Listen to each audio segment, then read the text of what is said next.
Lecture number 2। Lecture number 1 हमने discuss कर लिए, जिसमें हमने वेक्टर्स का इंट्रोडक्शन, वो इंट्रोडक्टरी लेक्चर था जिसमें हमने वेक्टर को ऐड करना सीखा है और वेक्टर्स की कुछ प्रॉपर्टीज़ पढ़ी हैं। कि अगर आपने वो लेक्चर देखना है तो मैं आपको ऊपर इधर आपको एक लिंक नज़र आ रहा होगा, आप उसके ऊपर क्लिक करें और उस लेक्चर के ऊपर चले जाइए। तो ये इसका lecture number 2। Subtraction of vectors का क्या मेथड्स होते हैं। पहली बात यह है कि is there any method available for the subtraction of the vector, is there any direct method. Answer है नो, कि वेक्टर्स का कोई भी डायरेक्ट मेथड नहीं है कि जिसके तहत हम वेक्टर्स को सब्ट्रैक्ट कर सकें। तो फिर हमने क्या करना है, it's very simple. Then what, follow these steps. सबसे पहले हमने क्या करना है कि first find negative and then add. Example. For example, I have this vector A pointed toward this direction. Now, how to find negative? It is very simple and easy. You have to shift it 180 degree, and after shifting it 180 degree, you will find its negative. Now, minus A is this one and A is this one, as you are seeing it. हाँ जी, मैं लेके आ गया हूँ आपके लिए example के अभी हमने सब्ट्रैक्शन ऑफ वेक्टर्स पढ़ा है और सब्ट्रैक्शन ऑफ वेक्टर में आपके लिए मैं एग्जांपल लेके आया हूँ कि किस तरह हम वेक्टर को ऐड करके असल में हम सब्ट्रैक्ट कर रहे होते हैं, क्योंकि हमारे पास कोई भी डायरेक्ट मेथड नहीं है। अब देखें मेरे पास, ये देखें क्वेश्चन नंबर 1 है, एग्जांपल है कि suppose we have A and B, A this one and B this one, and we have to find B minus A. Now according to my explanation that I have given you, there is no direct method. Now what will I do? I will take negative a. First I will find negative a, as this is a। मैंने वैसे बनाई है, आपने जब बनानी है तो आपने इसे बिल्कुल इसी जैसा ही बनाना है, क्योंकि ये वेक्टर है, इसकी लेंथ और मैग्नीट्यूड दोनों इंपॉर्टेंट होते हैं। इसके लिए थोड़ी बड़ी बन गई है, चलिए इधर तो हम ऐसे कर रहे हैं, अब तकरीबन बराबर है, तो इसको आपने सही पैमाइश करके बनाना है। अब मेरे पास ये ए है और ये नेगेटिव ए है, मैं आपको सिर्फ अभी तरीका समझा रहा हूँ, इसलिए मैंने इसको इस तरह बना दिया वैसे ही बगैर नापे तोले। अब देखें, अब ये था नेगेटिव ए, ये नेगेटिव ए और साथ ऊपर बी। अब मैं करूंगा क्या कि बी प्लस माइनस ए एक रिजल्टेंट वेक्टर निकालूंगा। अब ये जो रिजल्टेंट वेक्टर होगा बी प्लस माइनस ए, तो ये एक्चुअली क्या होगा, बी माइनस ए। तो जब ये बी माइनस ए होगा तो इसका मतलब क्या है कि मैंने एडिशन के जरिए मैंने बी माइनस ए फाइंड किया है। तो ये है तरीका जिससे हम क्या करते हैं, वेक्टर्स को सब्ट्रैक्ट करते हैं। इसके कुछ और एग्जांपल्स लेते हैं, थोड़ी इधर इसी पेज पे ले लेते हैं।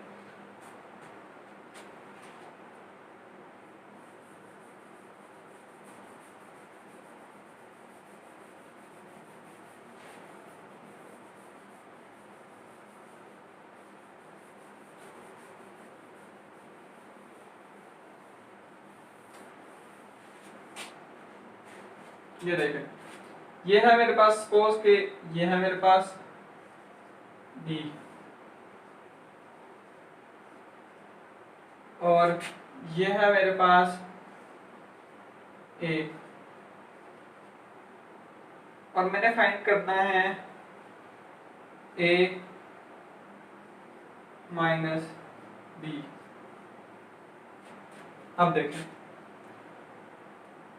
मैं असल में क्या करूंगा कि जो बी है इसको यूं करूंगा, इसका नेगेटिव ले लूंगा, तो ये क्या बन जाएगा, नेगेटिव बी। और अब इस वेक्टर को पैरेलली शिफ्ट करके मैं इधर आगे ले आऊंगा। आपने ये पढ़ लिया है, पिछला जो इसका मैंने इंट्रोडक्टरी लेक्चर आपको दिया था उसमें हमने ये पढ़ लिया है कि वेक्टर्स में पैरेलल शिफ्टिंग अलाउड होती है। चलिए मैं आपको थोड़ा सा रिव्यू दे देता हूँ उसका। मसलन ये मेरे पास एक वेक्टर है, इसको मैं इस प्लेन में इसको रोटेट किए बगैर किसी भी जगह लेके जा सकता हूँ। मसलन मेरे पास ये ए है, अगर मेरे पास ये ए है तो इस प्लेन में मैं इसको अगर इधर लेके आके यूं ड्रा कर दूं, इसको रोटेट किए बगैर, तो इधर भी ये ए ही होगा, और अगर इसको मैं ऊपर ले जाऊं फिर भी ए ही होगा, और अगर इसको मैं इस प्लेन में इधर ले आऊं फिर भी ये ए ही होगा। यानी किसी भी प्लेन में इसको आप आगे पीछे कर सकते हैं, लेकिन असल में बात क्या है कि हमने इसको रोटेट नहीं करना। अगर हमने 0.05 डिग्री भी रोटेट कर दिया इसको तो फिर ये ए नहीं रहेगा, वगरना पैरेलली शिफ्ट जहां भी पैरेललोग्राम के अंदर इस तरह जहां भी ये शिफ्ट हो सकता है तो ये अलाउड होता है वेक्टर्स के लिए, जो हमने इंट्रोडक्टरी लेक्चर में पढ़ा है। अगर आपने वो देखना है तो मैंने यहाँ पे आपके लिए टैग छोड़ दिया है कि आप उधर से लिंक, उस लिंक से निकाल सकते हैं, इधर ऊपर आपको नजर आ रहा होगा। अब देखें ये आ गया -v, अब ये आ गया a, मैंने इसको पैरेलली शिफ्ट कर दिया इधर, और ये देखें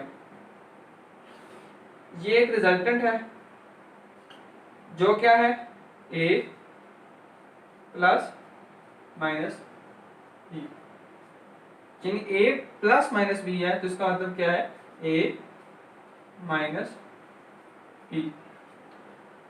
इसी तरह आप खुद से 2-3 एग्जांपल्स इसके लेके सॉल्व करें तो इंशाल्लाह आपको ये क्लियर हो जाएगा। अब नेक्स्ट टॉपिक पे हम चलते हैं।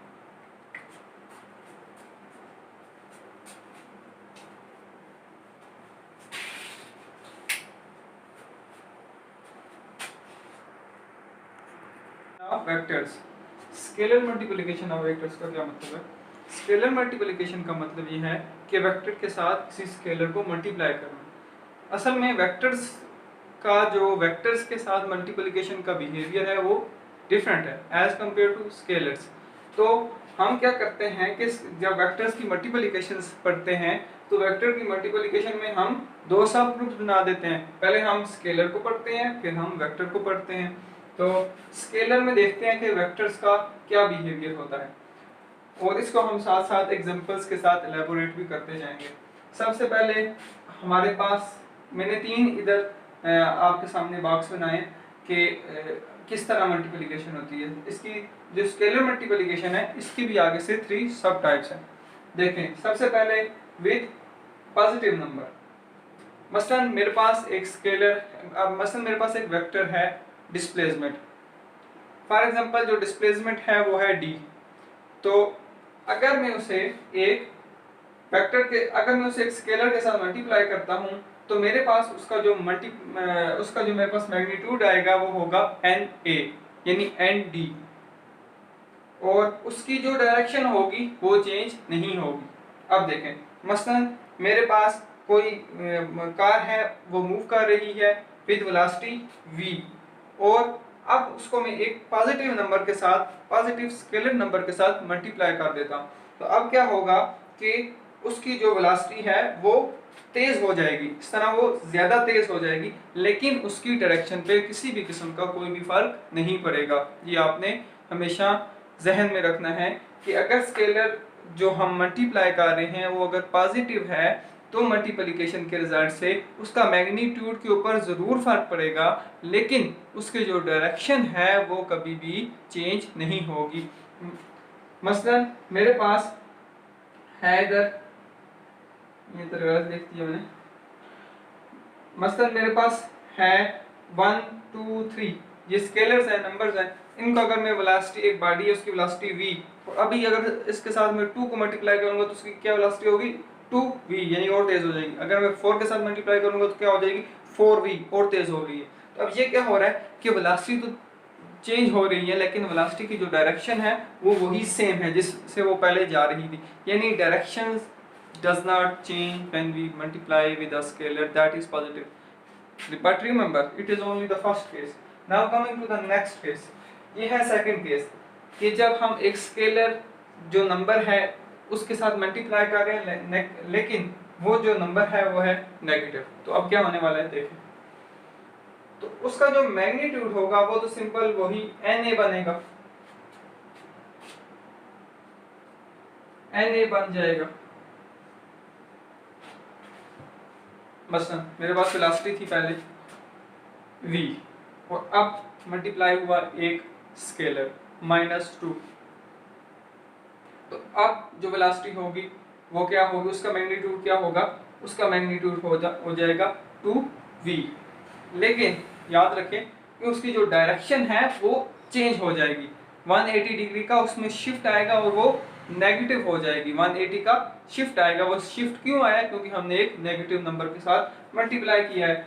यानी अगर मेरी कार जो है इस तरह जा रही है यूं, और उसके साथ में एक नेगेटिव वेक्टर 2 को मल्टीप्लाई करता हूँ, नेगेटिव स्केलर 2 को मल्टीप्लाई करता हूँ, तो अब क्या होने वाला है, देखें पहले ये यूं जा रही है और अब क्या होगा, अब ये इधर से है ना, अब ये इधर से अपनी डायरेक्शन चेंज करेगी और तेज होगी पहली वाली डायरेक्शन से, लेकिन अब डायरेक्शन उसकी बिल्कुल अपने से अपोजिट होगी, अब यूं जाएगी और बहुत तेज जाएगी, यानी उससे 2 का फैक्टर मल्टीप्लाई करके उसकी स्पीड तो तेज हो जाएगी, लेकिन उसका जो मैग्नीट्यूड है वो चेंज हो जाएगा, लेकिन उसकी डायरेक्शन भी मैग्नीट्यूड के चेंज होने के साथ साथ 180 पे शिफ्ट करेगी, क्योंकि हमने उसके साथ एक नेगेटिव नंबर मल्टीप्लाई किया है। अब coming to the next one, जब हम, ये तो था नंबर्स के केस कि हम कोई नंबर मल्टीप्लाई करते हैं जब किसी वेक्टर के साथ। देखिए स्केलर्स की भी दो टाइप्स हैं, एक तो वो स्केलर्स के जो फिजिकल क्वांटिटीज हैं और दूसरे सिंपल नंबर्स। तो वो वाला जो पहले दो ये वाले जो केस हैं ये है नंबर्स के केस, और अब ये जो तीसरा केस हम पढ़ने जा रहे हैं ये है हमारे पास, हम एक स्केलर क्वांटिटी को मल्टीप्लाई करने जा रहे हैं। देखें अब ये है हमारे पास मैग्नीट्यूड,